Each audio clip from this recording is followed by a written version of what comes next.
ดีครับพี่น้องวันนี้มาชมเหรียญหลวงปู่แหวนครับอันนี้แกะมาจากกรอบเลยครับสภาพนี่สวยงามแกะจากกรอบเลยครับแกะให้ดูสภาพสวยงามมากครับยังคมชัดนะครับดูสวยงาม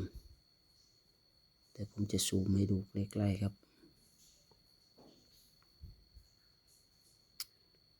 เนื้อเก่ามาก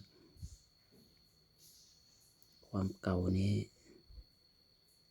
ไม่ต้องพูดถึงครับนะครับดูลายเส้นเนี่ยเส้นเนี่ยคมชัดเก่าจริงครับ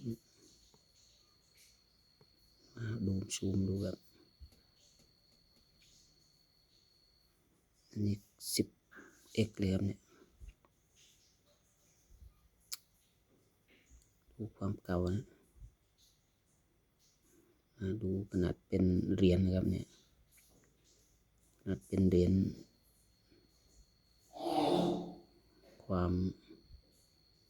เหี่ยวย่นดูเนื้อครับเนี่ยเนื้อนี่เหมือนเนื้อคนจริงๆครับเนี่ยดูสีเนื้อครับเนี่ยครับดูลูกตาครับมันมีชีวิต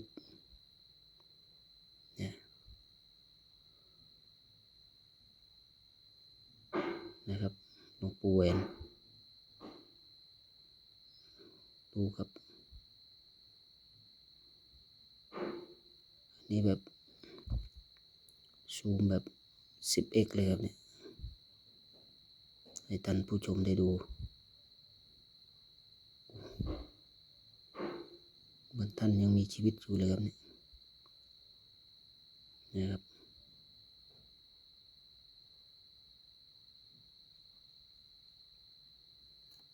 นี่ข้างหน้านะครับเนี่ยดูข้างหน้า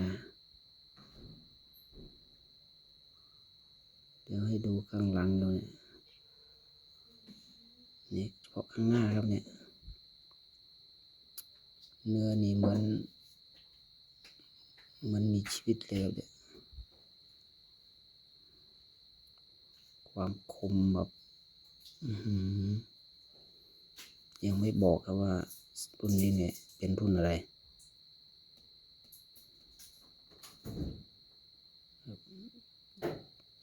ใครรู้รุ่นก็บอกครับเนี่ยเดี๋ยวจะให้ดูข้างหลังเนี่ยเดี๋ยวจะแกะให้ดูชัดๆเลยครับเนี่ยครับ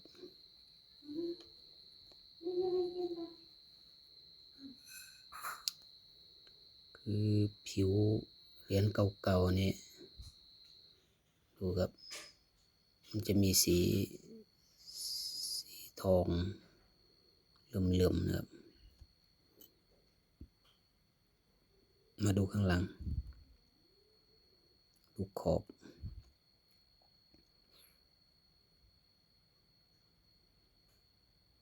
นี่ครับมาดูแบบเนื้อมันย่นแบบมันย่นจริงๆครับเนี่ยขนาดเป็นเหรียญนะครับย่นได้ถึงขนาดนี้เนี่ยดูครับ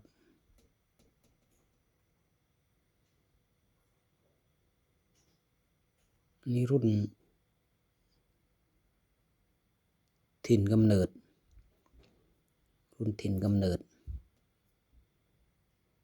ดูพศครับ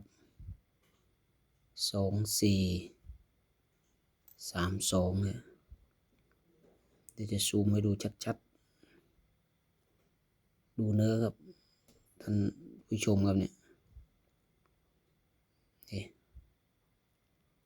ความเก่าแบบ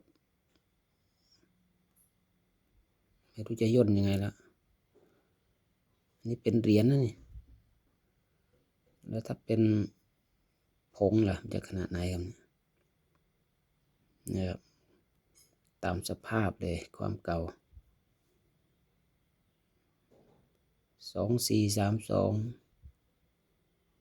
2432ท่านว่ากี่ปีครับเนี่ย100 กว่าปีครับ130 กว่าปีเป็น100 ปี130 135 36 ปีเนี่ยครับโอ้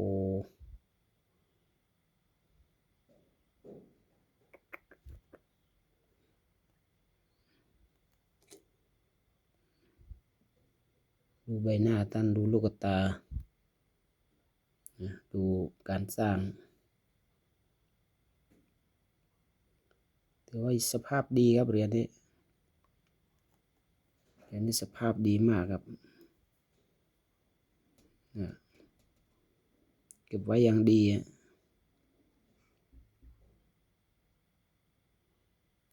ก็การสร้างก็ไม่ทราบนะครับแต่รู้แต่รุ่นถิ่นกำเนิดดูผิวครับเนี่ยดูผิวแบบเนี่ยครับดูสีเนื้อท่านครับเหมือนสีเนื้อแบบมีชีวิตเลยเหมือนสีเนื้อแบบเป็นเนื้อคนเลยเนี่ย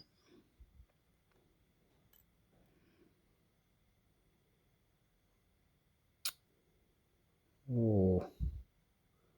แต่ผมไม่ทราบว่า